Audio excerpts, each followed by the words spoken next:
Salve, salve, CSDista! Começa agora mais um resumo de notícias IDEG com o que aconteceu de mais importante na semana entre os dias 7 e 14 de junho. Agora é oficial, os Estados Unidos voltam a integrar a Unesco. Falamos também da cúpula da OTAN e em que pé estão os processos de adesão das duas candidatas, Suécia e Ucrânia. Notícias sobre ONU. No Conselho de Segurança, a Rússia vetou um projeto de resolução do Brasil sobre ajuda humanitária à Síria. A Corte Internacional de Justiça rejeitou as reivindicações da Nicarágua em disputa marítima contra a Colômbia e um soldado ruandês morreu vítima de um ataque à MINUSMA, a missão de paz da ONU na República Centro-Africana.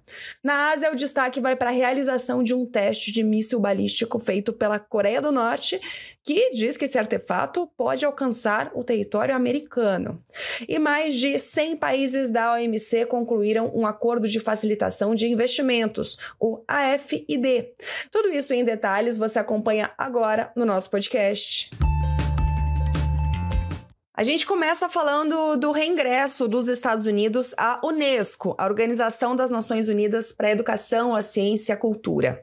O retorno dos Estados Unidos foi aprovado no final de junho pelos países membros da organização. De lá para cá foram concluídos alguns trâmites finais e na terça, dia 11, a própria Unesco anunciou que os Estados Unidos voltam a ser membros plenos da organização. Em outubro de 2017, os Estados Unidos anunciaram a saída da Unesco, alegando que a organização atuava de modo parcial, com o que chamou de persistente viés anti-Israel. Essa retirada, acompanhada por Israel, entrou em vigor em dezembro de 2018. Antes mesmo de sair oficialmente da Unesco, os Estados Unidos vinham diminuindo sua contribuição financeira à organização, isso desde 2011, em protesto contra a admissão da Palestina à Unesco, o que gerou um grande impacto, já que os Estados Unidos contribuíam com 22% do orçamento da Unesco. Com a administração de Joe Biden, o que mudou não foi exatamente a crítica feita à Unesco, mas a estratégia frente a isso. Segundo o atual presidente norte-americano, é preciso participar de uma instituição para fomentar mudanças e não se isolar dela. A administração de Biden argumenta que a saída dos Estados Unidos permitiu, por exemplo, que a China tivesse mais influência nas regras relacionadas à inteligência artificial, já que em 2021 a Unesco elaborou recomendações sobre ética em torno desse tema.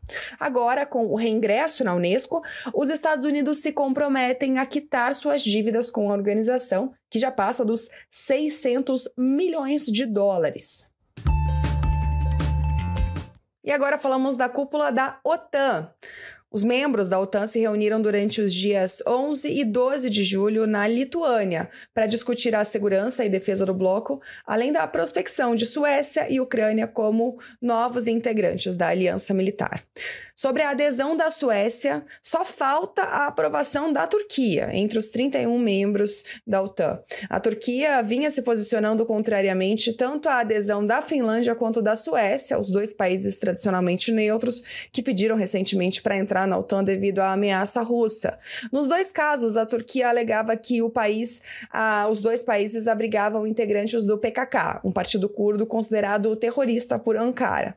Aí o presidente turco, Recep Tayyip Erdogan, já fez um acordo com a Finlândia, que se tornou o 31º membro da OTAN, mas ele continuava impedindo a entrada da Suécia. Pois bem, essa foi a grande novidade da semana. Pouco antes da cúpula, Erdogan disse que apoiará sim a candidatura sueca após um acordo com o governo da Suécia. Só que o sinal verde oficial da Turquia depende da aprovação do parlamento turco e isso só deve acontecer a partir de outubro, segundo Erdogan. Então, mesmo após o final da cúpula da OTAN, Suécia ainda não é membro da OTAN. Sobre a possível adesão da Ucrânia, ficou estabelecido o seguinte na cúpula, que o futuro do país sim é dentro da aliança, mas apenas quando houver condições. A OTAN decidiu então criar um novo conselho com cadeira reservada para a Ucrânia, que não é membro pleno da OTAN. Essa é uma das medidas anunciadas durante a cúpula para pavimentar a futura adesão da Ucrânia. No primeiro dia da cúpula, o presidente ucraniano Volodymyr Zelensky criticou a OTAN pela demora no processo de adesão. Mas no dia seguinte, já em tom mais ameno, ele agradeceu a ajuda dos países da OTAN e disse que entende que a filiação não seria possível durante a guerra. Agora vamos ao Conselho de Segurança da ONU. A Rússia, membro permanente, vetou uma proposta de resolução apresentada pelo Brasil e pela Suíça para renovar o mecanismo de entrega de ajuda humanitária à Síria. O acordo mediado pela ONU permite a entrega por terra de bens essenciais da Turquia para áreas sírias controladas por rebeldes. Ele expirou no dia 10 de julho e o secretário-geral da ONU, Antônio Guterres, queria renová-lo por mais um ano. A Rússia, por outro lado, só aceitava renovar por mais 6 meses. E aí o que aconteceu? A solução de compromisso encontrada por Brasil e Suíça, então, foi apresentar uma proposta que estendia esse mecanismo de corredor humanitário, não nem por um ano e nem por 6 meses, mas por 9 meses. A China se absteve e os outros 13 países votaram a favor. Só a Rússia que não aceitou, e como vocês sabem, basta que um dos P5 votem contra para que uma resolução de questões importantes do Conselho de Segurança seja rejeitada. O embaixador do Brasil na ONU, Sérgio Danesi, declarou que o documento resultou de intensas negociações que por semanas buscavam consensos para apoiar os sírios. Danesi disse que o texto garantia a inclusão de modalidades como inspeção de operações, mais fundos e atividades humanitárias, além da ação contra minas e questões sobre retorno digno e seguro das pessoas. O mecanismo humanitário é considerado vital para milhões, na verdade, de habitantes que vivem em áreas lideradas por rebeldes na Síria.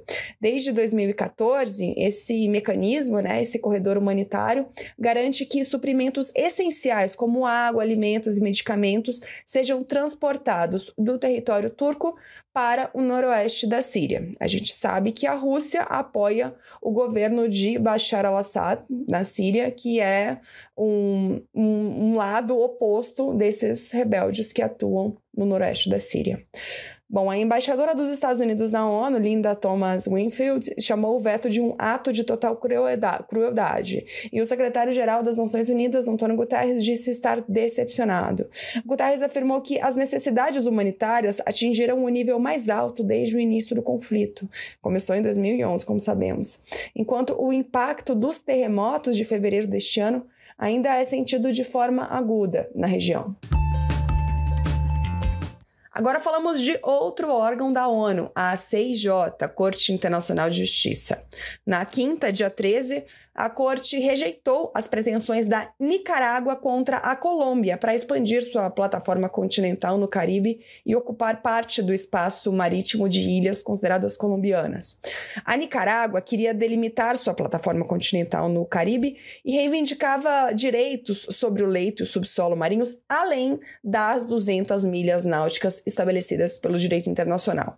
Só que essa extensão geraria uma sobreposição com a plataforma continental da Colômbia no arquipélago de San Andrés, Providência e Santa Catalina.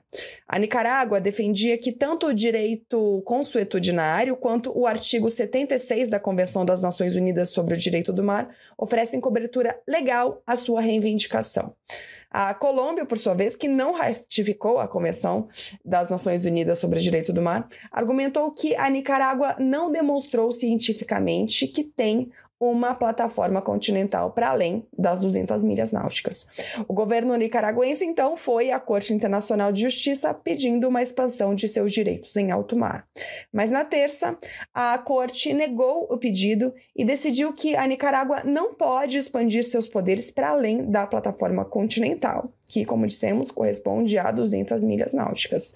Segundo a Convenção da ONU sobre o Direito do Mar, as águas internacionais começam a partir dessas 200 milhas náuticas, que correspondem a cerca de 370 quilômetros. Isso a partir da costa de cada país. Nestas áreas, em alto mar, os estados não têm soberania nacional nem comercial para aplicar suas legislações. O representante da Nicarágua disse que o país cumprirá, como sempre, a decisão da CIJ. Já o presidente da Colômbia, Gustavo Petro, celebrou a sentença. Disse que espera encerrar a disputa fronteiriça e focar em trazer desenvolvimento sustentável para o arquipélago colombiano. Agora vamos à Ásia para falar de Coreia do Norte. O país afirmou que realizou na quarta, dia 12, um teste da versão mais moderna de míssil balístico intercontinental do regime de Kim Jong-un. Segundo a estatal do país, KCNA, esse foi o voo mais longo de um míssil norte-coreano. O regime também informou que esse míssil tem capacidade de atingir o território americano. No teste, ele percorreu cerca de 1.000 quilômetros. O lançamento foi condenado pelos Estados Unidos, pela Coreia do Norte e pelo Japão. Os líderes dos 3 estados que estavam na Lituânia para a reunião da OTAN se reuniram às margens da cúpula para discutir a ameaça coreana. Fumio Kishida, o premier japonês, disse que a ação demandava uma cooperação ainda mais estreita entre Estados Unidos, Japão e Coreia do Norte. Os Estados Unidos emitiram um comunicado afirmando que o lançamento é uma violação flagrante de várias resoluções do Conselho de Segurança da ONU e que a ação aumenta desnecessariamente as tensões em uma ameaça à estabilidade na região. Na segunda-feira, 2 dias antes da realização do teste, a Coreia do Norte acusou os Estados Unidos de violar o seu espaço aéreo com aviões espiões. Na ocasião, o regime norte-coreano também condenou os planos dos Estados Unidos de posicionar submarinos com mísseis nucleares perto de seu território. A condenação fez referência ao anúncio feito em abril pelos Estados Unidos, que disseram que um submarino com armas nucleares chegaria em um porto da Coreia do Sul, mas não especificou quando. No mês que vem, as forças dos Estados Unidos e da Coreia do Sul devem iniciar exercícios militares conjuntos anuais de grande escala, o que é visto pela Coreia do Norte como um preparativo para uma eventual guerra contra o país. O assunto agora é África. O Brasil, juntamente com os demais membros do Conselho de Segurança da ONU, condenou nos mais fortes termos o ataque perpetrado no dia 10 de julho contra a missão da ONU na República Centro-Africana, a MINUSCA. O ataque resultou na morte de um soldado ruandês que participava da missão. Na nota do Itamaraty, o Brasil reitera seu firme repúdio a todo e qualquer ataque contra funcionários das operações de manutenção de paz da ONU. O Brasil também reafirmou seu apoio ao trabalho da missão e aos esforços internacionais em favor da estabilidade da República Centro-Africana. Por fim, o governo brasileiro expressou suas condolências aos familiares do soldado e ao governo e ao povo de Ruanda. O objetivo da ONU na República Centro-Africana é promover a paz, a segurança e a proteção dos civis, além de apoiar o processo político para a estabilização do país. E por fim, falamos de OMC. Foram concluídas no âmbito da Organização Mundial do Comércio, em Genebra, as negociações do Acordo sobre Facilitação de Investimentos para o Desenvolvimento, na sigla AFID. O texto do acordo tem como objetivos a melhoria do ambiente de investimentos dos países signatários, a promoção da transparência, da previsibilidade, da simplificação de medidas relacionadas a investimentos, o fortalecimento do diálogo entre governos e investidores, a promoção de conduta empresarial responsável e a promoção de tratamento especial e diferenciado, o TED. As discussões do AFD têm origem em 2017, a partir do lançamento de uma iniciativa conjunta entre países em desenvolvimento e de menor desenvolvimento relativo. Em setembro de 2020, foram formalmente lançadas as negociações. O texto final, então, é resultado de 3 anos de intensas tratativas e conta com mais de 110 membros da Organização Mundial do Comércio. O grupo representa mais de 2/3 da OMC, dos quais mais de 70 são países em desenvolvimento. O Itamaraty afirmou que o Brasil desempenhou papel de destaque desde o início das discussões. O país contribuiu a partir da experiência com o modelo de acordo de investimentos brasileiro com outros países, o ACFI, Acordo de Cooperação e Facilitação de Investimentos. E a gente termina o nosso podcast por aqui. Uma ótima semana, bons estudos e até sexta-feira que vem.